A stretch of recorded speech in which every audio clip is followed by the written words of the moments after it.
por Mauricio Reina, investigador asociado de FEDesarrollo. Adelante, doctor Reina.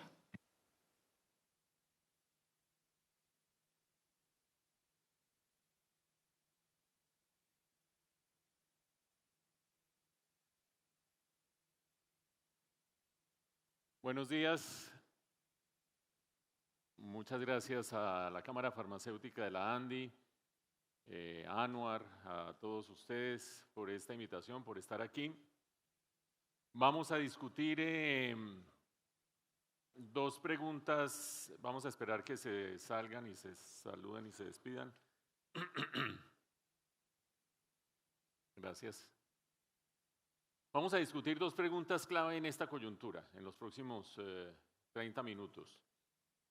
La primera tiene que ver con cuál creemos nosotros en FEDesarrollo, donde yo trabajo parte del tiempo, que va a ser la evolución de la economía en lo que queda de este año y en el año entrante. Pero más importante que eso, cuáles son los determinantes de esa evolución. A diferencia de otros momentos en que nosotros tenemos esta clase de discusiones, en esta coyuntura hay elementos distintos que están haciendo que las perspectivas de crecimiento económico sean inferiores a lo que tradicionalmente uno querría.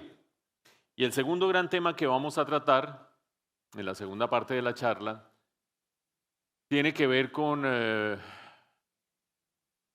dos preguntas que se hace la gente. Una de ellas es si el presidente Gustavo Petro logrará sacar adelante una asamblea constituyente y si dentro de ella habría o no la posibilidad de una reelección. Y si no es a través de una asamblea constituyente, si existen mecanismos alternativos que pudiera usar el gobierno para lograr el mismo propósito. Más o menos eso es el tema de la segunda parte. Hay que tener presente algo a estas alturas, y es que ya vamos para la mitad del gobierno del presidente Petro. Y ustedes habrán visto que la incertidumbre es el tema crítico, es el tema central. Y esa incertidumbre lo obliga a uno a ser igualmente cauto en los escenarios, los planteamientos y las proyecciones, sobre todo en el ámbito político.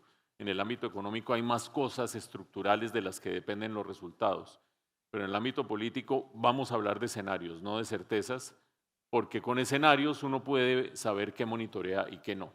Arranquemos con lo económico y yo quiero arrancar mostrándoles a ustedes la evolución de la economía colombiana hasta el año pasado, las barras azules oscuras. Lo que ha arrancado este año, la barra azul clara, el 0,9 del primer trimestre de este año, las proyecciones que tenemos en FEDesarrollo para los 3 trimestres siguientes, las barras rojas que hay a continuación, y finalmente la proyección de todo el año 2024. Ahora vamos a hablar un poquito de 2025. ¿Qué hay aquí? Aquí hay noticias buenas, más o menos buenas, y hay noticias malas. La noticia buena, muy al estilo de Pambelé, es que el crecimiento está empezando a ser mayor que el que traíamos. Si ustedes ven, año pasado cerramos en 0,6%, sorprendió a todo el mundo ese crecimiento a la baja, y ahora, arrancando este año, el primer trimestre, ya es un poquito superior. De hecho, si uno se metiera en el 2023, trimestre tras trimestre, encontraría que el peor trimestre de desaceleración fue el tercero del año pasado, el trimestre en que tuvimos crecimiento negativo. Allí la economía tocó fondo y allí está empezando, desde el cuarto trimestre del año pasado y ahora el primero de este año, a levantar la cabeza. Esa es la noticia buena. La noticia mala es que las cifras son tremendamente mediocres, incluida esa recuperación. Lo que viene en adelante es tremendamente mediocre al punto que el 1,5% para algunos observadores sería difícil de alcanzar por un tema central del que vamos a hablar en 5 minutos, que es el tema fiscal. las dificultades del gobierno en sus finanzas públicas. Ya vamos a hablar de eso. Por ahora, antes de abandonar esta gráfica y este análisis, hay que tratar de identificar por qué esta coyuntura es distinta a otras coyunturas. Cuando uno ve el ciclo económico, se da cuenta que las economías crecen menos, vuelven y crecen más, vuelven y crecen menos, y es casi que como un aprendiz dándole al acelerador y al freno. Acelero, se me va la mano, tengo que frenar. Vuelvo y acelero, vuelvo y tengo que frenar. ¿Qué es se me va la mano? Aumenta la inflación, aumenta el endeudamiento público, entonces toca hacer ajuste fiscal, toca subir tasas de interés y volver a bajar el crecimiento. Cuando veo que el crecimiento está muy bajito, vuelvo y le meto el acelerador, tanto monetario como fiscal, y vuelvo y regulo. Eso es el ciclo económico en últimas. Cualquiera diría que lo que estamos viviendo ahora es parte del ciclo económico. Tuvimos una tremenda aceleración durante el año 2021 para salir de la pandemia. Eso significó presiones inflacionarias, más deuda pública, y eso hizo que desde 2022, tan pronto entró el gobierno de Gustavo Petro, se hiciera un ajuste fiscal, una tremenda reforma tributaria, y empezara desde un poco antes el Banco Central a subir tasas de interés. Veníamos acelerados, nos recalentamos, había que frenar. Y cualquiera diría que con esa lógica de ciclo económico, lo que habría que esperar es que volviéramos a sacar cabeza por acá. Recordemos que hasta el año 2014, la economía colombiana en este siglo creció en promedio 4,5%. Por lo tanto, estarle apuntando a 1,5% y el año siguiente un poquitico más es tremendamente mediocre. Allí es donde yo quisiera llamar la atención de ustedes sobre, estamos en el ciclo, pero hay algo detrás del ciclo que nos está haciendo estancarnos. Es una economía con un estancamiento implícito. ¿A qué se debe ese estancamiento? Vamos a mirarlo a continuación.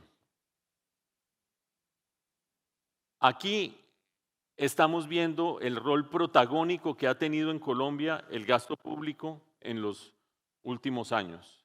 Todo esto son índices de gasto público en América Latina. Colombia es el amarillo.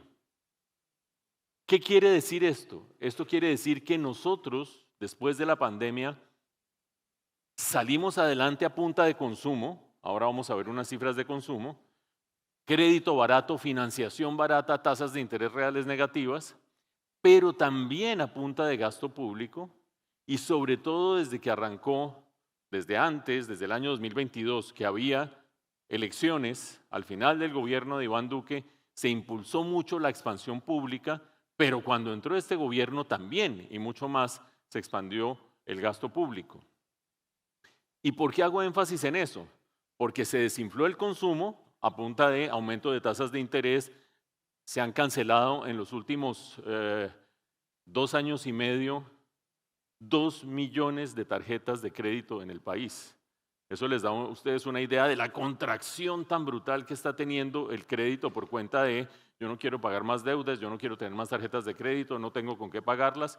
Eso da una idea de cómo el consumo se fue contrayendo y paralelamente en unos momentos vamos a hablar del tema fiscal, porque si el consumo se contrajo y eso es parte del ciclo, pero la política fiscal pudiera seguir por allá por los cielos, pues habría que compensar el crecimiento, pero la política fiscal tiene un cuello de botella del que vamos a hablar en un momento. Cuando yo hablo del ajuste de las tasas de interés, me refiero a esto. Estas son tasas de interés de los bancos centrales de la región. Colombia es la línea amarilla. Vean ustedes el apretón que se hizo, primero el crédito barato durante la pandemia y pospandemia, y a medida que fue aumentando la inflación, el apretón que se hizo de tasas de interés. Apenas están empezando a bajar y vamos a hablar de qué tanto más van a bajar en un momento, porque uno en la lógica del ciclo económico diría, baja la inflación, bajan las tasas de interés y vuelve el acelerador monetario y financiero. Lo que pasa es que hay algo más que está pasando y es a lo que me voy a referir en un momento. Con esto en mente, metámonos en los resultados recientes para tratar de escudriñar a qué me refiero cuando digo que algo más está pasando. Estos son los resultados del 2023 y los del 2022, pero me interesa que veamos 2023, que son las líneas rojas. Arriba está el Producto Interno Bruto, 0,6%, ese resultado mediocre que tanto nos preocupó.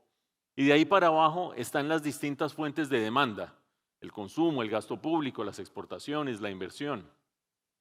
Fíjense cómo el consumo privado, por el efecto tasas de interés, se pega, no sé si ustedes ven el bombillito, pero bueno, estoy marcando la tercera línea, se pega tremenda contracción. En el 2022 venía creciendo el consumo al 10% y jalando la economía.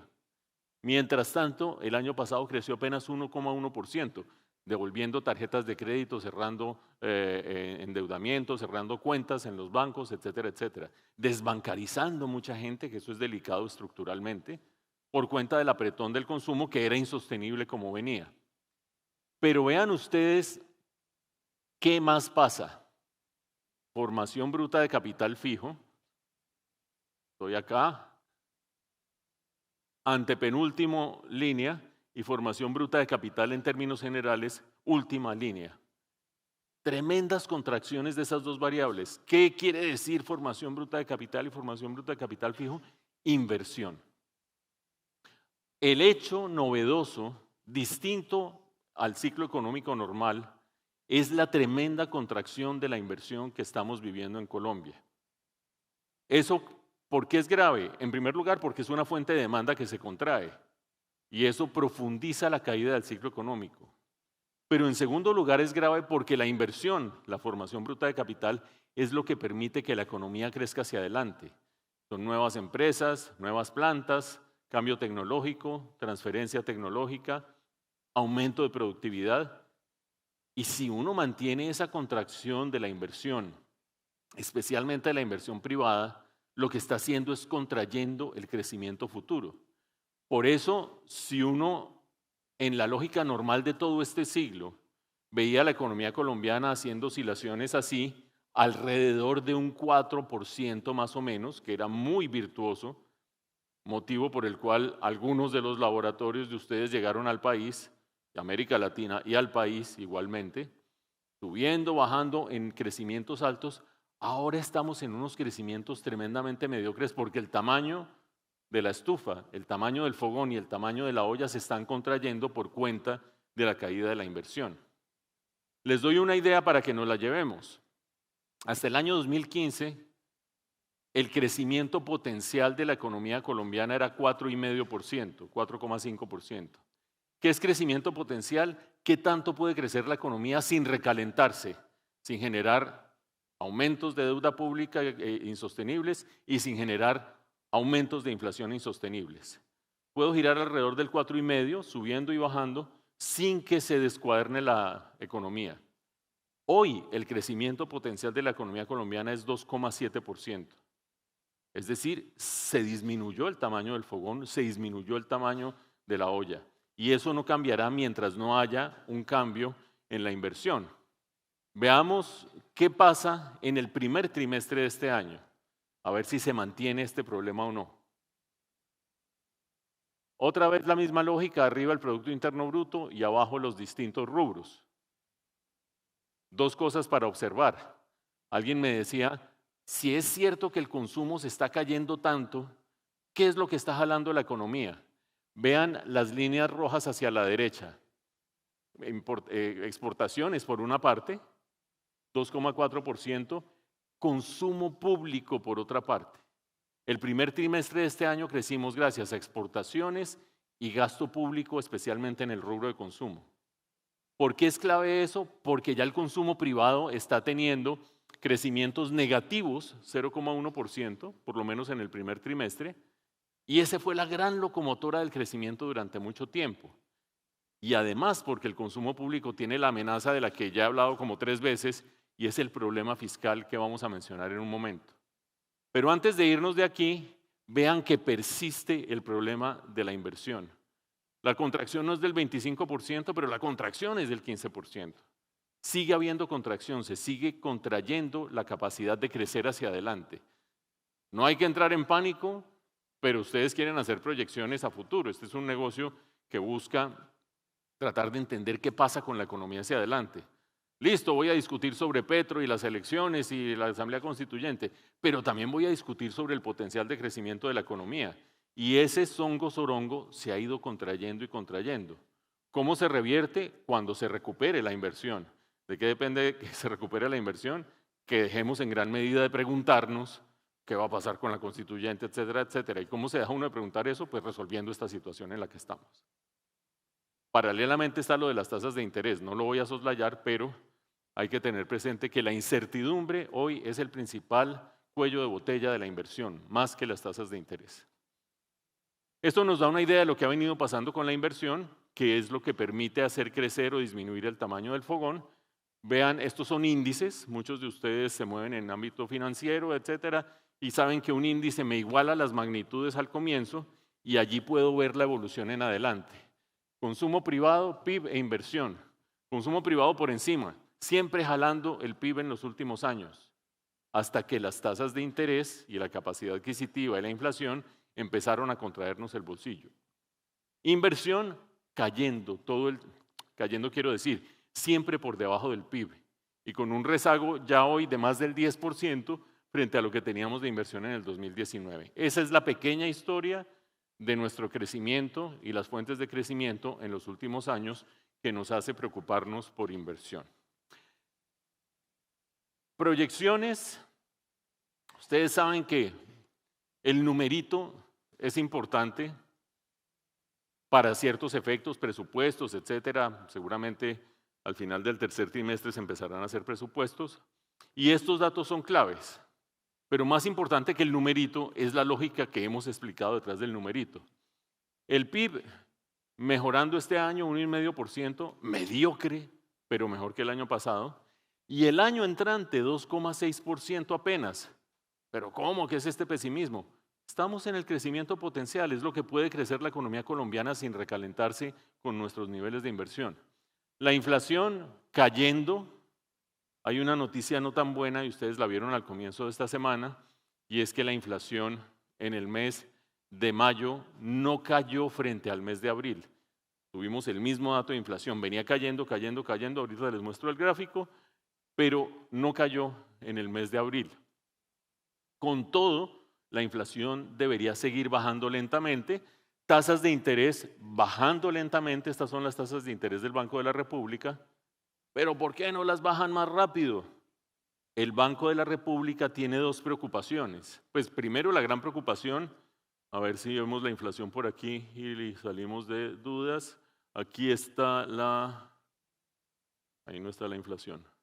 Y salimos de dudas con la inflación. Aquí está la inflación. Me interesa la línea azul de este lado izquierdo. Esa es nuestra inflación. Y cuando digo que llevamos 2 meses estancados en la caída, me refiero a esa colita que dice 7,16 ahí. Abril y mayo con el mismo dato, veníamos bajando desde noviembre del año pasado, bajando la inflación y ¡taca!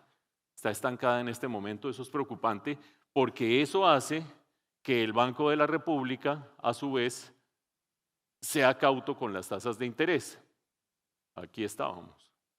Pero el Banco de la República no solamente mira la inflación, mira cómo están las finanzas públicas, porque esto es como un piloto y un copiloto manejando el carro, ese carro que sube y baja en el ciclo económico. Si el Banco de la República, que tiene que controlar la inflación, ve que el del acelerador está desbocado, que es el gasto público, tiene que frenar más. Si ve que es cauto el gasto público, puede soltar más las tasas de interés. Entonces, el Banco de la República también está mirando con preocupación lo que está pasando con las finanzas públicas, que lo voy a resumir en un momento. Pero además de eso, el Banco de la República no baja más las tasas de interés porque para poder tener capitales en Colombia en este momento, se necesita que ofrezcamos muy altas rentabilidades. El riesgo político está aumentando, el riesgo político está exacerbado y los inversionistas que quieren estar en Colombia, sobre todo los que financian la deuda pública, miran exactamente qué tanta rentabilidad hay en Colombia en este momento. Hay que recordar que los papeles de deuda pública, los TES, El 27% está en manos de extranjeros. Y son ventas que se hacen en un instante. Si se percibe que se descuadernan las finanzas públicas, que no hay ajuste fiscal, que se incumple la regla fiscal, cualquiera de esas cosas, esos capitales salen. Y la presión que hemos visto en estos días sobre la tasa de cambio podría multiplicarse si eso se da. Acuérdense ustedes de tasas de cambio de 5.000 o algo parecido. Entonces el Banco de la República también dice, si yo bajo tasas de interés de manera muy drástica, lo que propicio es una salida de capitales y eso me dispara tasa de cambio y me vuelve y me sube la inflación. Para tener en cuenta qué hay detrás de estas lógicas de inflación y tasas de interés, estos son los escenarios más probables. Les he hablado 3 veces del problema fiscal. El problema fiscal se resume de la siguiente manera. Todos los países de América Latina nos expandimos en gasto público y en desequilibrio fiscal durante la pandemia. Y todos hicimos ajuste fiscal, Colombia de los que menos. Acuérdense ustedes de ese primer gráfico que les mostré de índice de gasto público de Colombia. Colombia de los que menos. De hecho, el plan financiero para 2024 nos muestra una proyección de déficit fiscal de 5,3 este año versus 4,3 el año pasado. Pero ¿cómo así? ¿No deberíamos estar haciendo ajuste fiscal con esas cifrotas? Sí, no lo estamos haciendo. La deuda pública, año pasado 53% del PIB, este año proyectado 57% del PIB. No estamos haciendo ajuste fiscal y eso ya en sí mismo es preocupante. ¿Qué recurso tenemos para garantizar que eso no se descuaderne por completo? Una cosa que se llama regla fiscal, que considerando todas las variables macroeconómicas dice usted no se puede pasar de aquí, porque eso hace la deuda insostenible, como la de sus empresas, como la de sus casas, como la de la tarjeta de crédito. Si uno se pasa de cierto nivel, intereses sobre intereses se lo comen a uno y se vuelve insostenible. La regla fiscal nos mantiene en los límites. Pero ¿qué pasa fuera de esas cifras?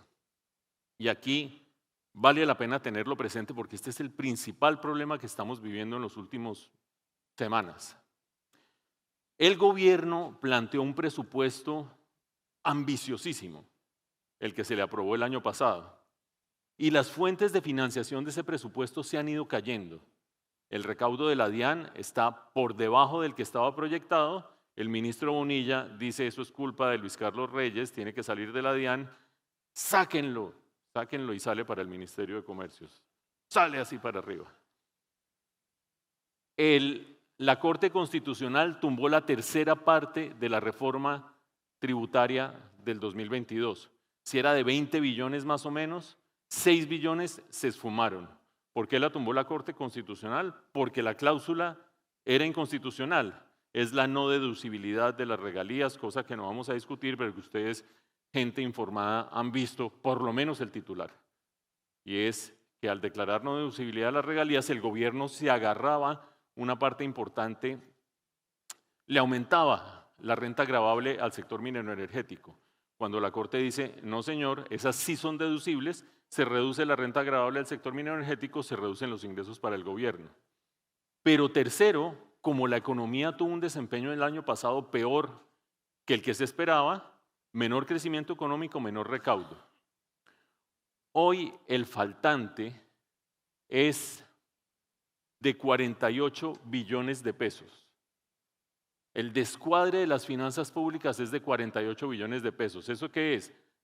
Muchísimo, por supuesto. ¿Pero qué es? Es más del doble de la reforma tributaria del año 2022. Y es más del doble de lo que ha anunciado el ministro Bonilla al final de la semana pasada y al comienzo de esta semana. Ustedes saben que se anunció un recorte fiscal. Eso significa que nos espera otro recorte fiscal si nos va bien.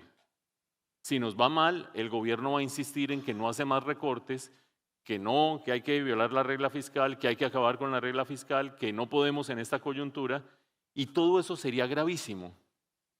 Es preferible un apretón fiscal adicional en este momento, que va a atenuar más el crecimiento, que desordenar las finanzas públicas, porque el 27% de los títulos de deuda están en manos de extranjeros que ven que se descuadra eso, ven que uno entra en datacrédito, por ponerlo en términos familiares, y se van. Venden los títulos del gobierno de deuda y eso genera un impacto en la tasa de cambio. Nosotros hace unos cuantos meses decíamos, ojo a la tasa de cambio que no se va a mantener en 3.900. Y entonces le decían a uno que uno era el pastorcito mentiroso. Si ve otro mes y otro mes en que se mantiene y se mantiene, con descuadre fiscal no hay tasa de cambio bajita, así de simple. Hay que hacer ajuste fiscal si queremos tasa de cambio bajita, si es que eso es lo que queremos. Si queremos otra cosa, pues otra cosa. Muy bien, vámonos a el panorama político. Yo resumiría lo económico destacando dos cosas. Uno, no estamos en tiempos normales de expansión, contracción, expansión, contracción. Estamos en tiempos de estancamiento, porque el tamaño del fogón y el tamaño de la olla se están reduciendo por cuenta de la caída de la inversión. Si ustedes quieren proyectar la economía colombiana a los próximos 5 años, de ninguna manera va a crecer por encima del 4%. No, pero ¿cómo es de pesimista? No, es que no da el tamaño. Se necesitaría nueva inversión para aumentar el tamaño del fogón y la olla, y para que haya nueva inversión se necesita confianza, fuera de bajas tasas de interés. Hablemos entonces de confianza. ¿Cuál es la probabilidad de que el presidente Petro logre, por distintos mecanismos, que en Colombia haya reelección y quedarse? Hay dos tipos de caminos, los institucionales y los no institucionales. Revisemos rápidamente cómo le va al gobierno en el ámbito institucional. ¿A qué me refiero con instituciones? Reglas del juego, relación con el Congreso, relación con la Constitución, relación con las leyes, con la rama judicial. Hasta el momento no le ha ido bien al gobierno. Hoy y ayer estábamos discutiendo cómo se va a acabar esta legislatura, quedan 5 días de esta legislatura y muy probablemente se va a hundir la reforma, la ley estatutaria de la educación, que hasta hace 5 días era la que más probabilidad tenía de pasar por discrepancias entre el gobierno y la oposición. Llegaron a un acuerdo hace 8 días, el acuerdo se rompió ayer. Y ayer ya se abrieron 2 ponencias paralelas, una del gobierno, más radical, una de la oposición, mucho menos radical, y ahí se van a dividir los votos muy probablemente, y al dividirse probablemente se hunda. Eso es solo una muestra del trancón legislativo al que me refiero yo ahí. La pensional, por ahora parecería que va a pasar. Una pensional que podría ser razonablemente buena en el corto plazo, no tan buena en el mediano plazo. ¿Cuál es la diferencia entre el corto y el mediano plazo? En el corto plazo se reducen los subsidios que hoy tienen las pensiones de Colpensiones. Fuera de eso se generan recursos para pagarle a 3 millones de colombianos mayores una mesada mínimamente razonable. ¿Y cuál es el problema? Si eso está más o menos bien, ¿cuál es el problema de mediano plazo? Que nosotros todos somos cada vez más viejos como sociedad, que la pirámide poblacional pasó de ser así a ser más o menos así, cada vez menos jóvenes sosteniendo a los más viejos, y que ahora todos queremos tener perros. Yo tengo 2 perros, no tengo hijos, y así sucesivamente. Y eso quiere decir que el sistema hacia el que nos estamos moviendo es insostenible, porque no hay quien genere la riqueza para pagar el día de mañana las pensiones de los otros. El otro sistema donde yo me pensiono con lo que yo ahorro se va a reducir con la reforma pensional. Lo sabemos. Y va a crecer Colpensiones, dándole recursos al gobierno en un momento que harto los necesita, y aparte de eso generando un problema para los hijos de ustedes y los hijos de los hijos de ustedes, que van a tener que pagar tarde o temprano todas las pensiones acumuladas en el sistema público. Con todo eso en mente, todavía es posible que la reforma pensional pase. Y creo que políticamente sería bueno que pasara la reforma pensional. Porque yo personalmente respeto la posición de todos ustedes, pero yo quisiera que en el 2026 hubiera alternancia, que hubiera elecciones. Y eso se maximiza si el gobierno tiene margen de maniobra. si el gobierno no le pasa ni la de la salud, ni la pensional, ni la estatutaria de educación, ni la de no sé qué, ni la de si sé cuánto, el discurso del presidente en las plazas de los pueblos de Colombia de que no me dejan gobernar y es la oligarquía blanca, esclavista, bogotana, clase alta, es un discurso que crece. Y ahora vamos a ver qué importancia tiene eso. En la rama judicial no le va tan bien al gobierno tampoco. Hemos visto, podríamos hablar de Nicolás Petro, Laura Sarabia, podríamos hablar de El Turco Ilzaca, podríamos hablar del Hombre Malboro. Todas esas telenovelas se las saben mejor ustedes que yo. Y está claro que la rama judicial está obrando independientemente en eso, que es horroroso pero novelesco, y en lo técnico. El Consejo de Estado parándole decisiones al gobierno, la Corte Constitucional tumbando partes de la reforma tributaria que no son constitucionales, etcétera, etcétera. Si uno por la vía institucional no le va bien, ¿qué está perdiendo? Uno, quiero decir, el gobierno.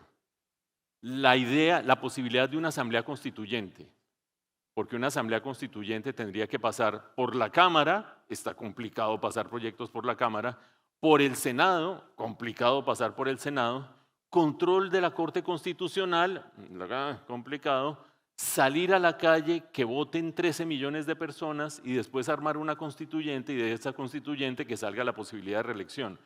Los tiempos no dan y las estaciones intermedias son adversas. No, ya no queremos asamblea constituyente, ahora queremos referendo constitucional. ¿Y dónde sale eso de referendo? ¿A qué nos suena? Nos suena a Venezuela 1999, cuando Hugo Chávez convocó un referendo constitucional, armó una nueva constitución y se quedó en el poder. El referendo tiene más o menos las mismas dificultades, Cámara, Senado, sacar gente a la calle a votar, menos de 13 millones, solo 10 millones de personas, pero pues en todo caso exigente, pero los tiempos tampoco dan. Entonces el presidente empieza a hablar de vías no institucionales, empieza a hablar, no, es que el acuerdo de paz con las FARC tiene un parrafito, no lo dice él tanto como Álvaro Leiva, que dice que hay que hacer un acuerdo nacional y eso lo ha incumplido el gobierno colombiano. Y como ese acuerdo fue avalado por el Consejo de Seguridad de Naciones Unidas, está por encima de la Constitución. Hay que cumplir ese parrafito, hagamos una asamblea constituyente. Esto tiene 1000 deficiencias jurídicas y no pasaría en la Corte, pero eleva el espíritu de la gente en las plazas públicas. O hagamos un acuerdo con el ELN, no es mentira, ya está hecho, suscrito y tal, en que el ELN y el gobierno se comprometen a hacer asambleas regionales con la gente y lo que salga de allí obliga al gobierno. Inmensos problemas jurídicos, eso no puede ser si no es constitucional. Y no es constitucional convocar una constituyente que no sea por las vías que acabamos de decir. Pero el gobierno quiere, o el presidente Petro quiere activar a la gente. Entonces ya no habla de la asamblea constituyente o del referendo, sino del poder constituyente, que es la gente. ¿Para qué? Esencialmente para encontrarle una salida al trancón institucional, por la vía institucional, o en el Congreso, o en la rama judicial, o la asamblea constituyente, o el referendo constituyente, no pasa, o no hay tiempo. Entonces hay que buscar un caminito. ¿Cuál es el caminito? Que el pueblo exija a las instituciones que haya una constituyente ya. ¿Eso suena razonable o no? Así se hizo la Constitución de 1991, con la séptima papeleta, con un movimiento estudiantil que la Corte Suprema de Justicia dijo, ahí hay un hecho político, convirtámoslo en un hecho jurídico y en un hecho constituyente. Ese es el camino que busca en este momento el presidente Petro. Lo que nos lleva a hablar del penúltimo indicador.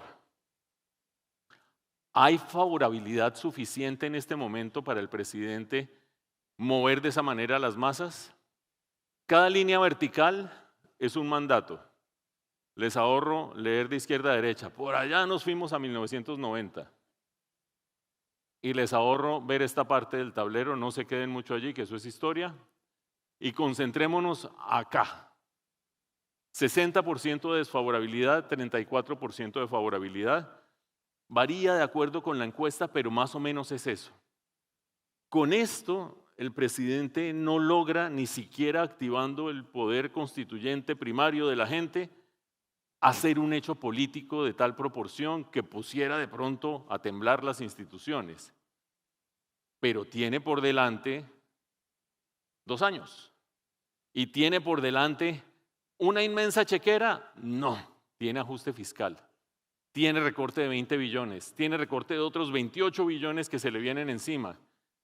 ¿Y tiene una gran capacidad operativa y una gran capacidad ejecutiva? No. Buena parte de los problemas de este gobierno es que no ejecuta ni siquiera teniendo presupuesto. Y lo digo con respeto, pero es gente nueva en la función pública.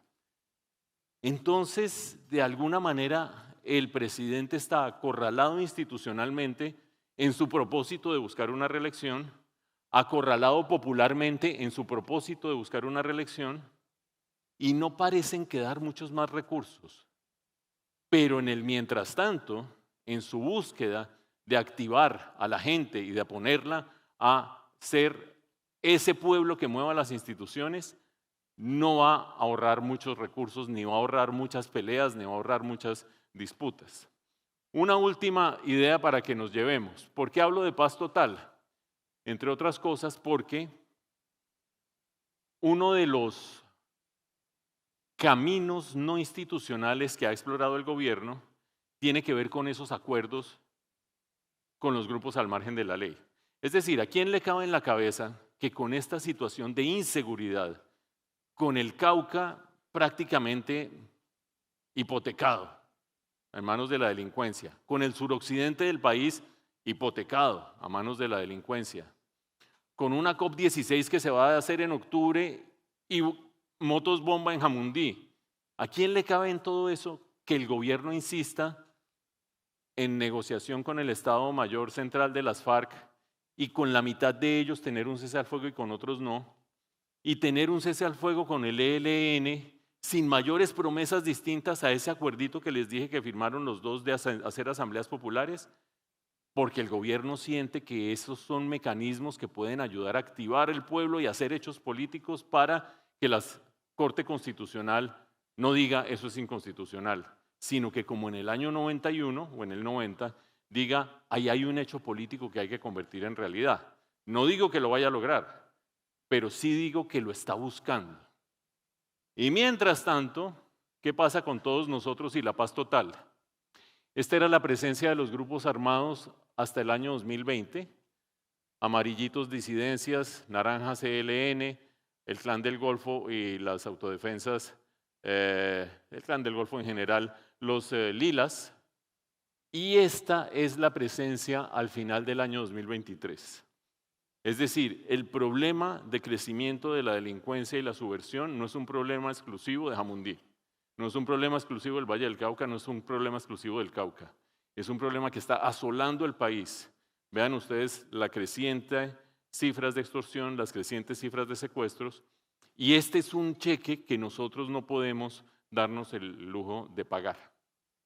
Concluyo diciendo lo siguiente, por donde arranqué.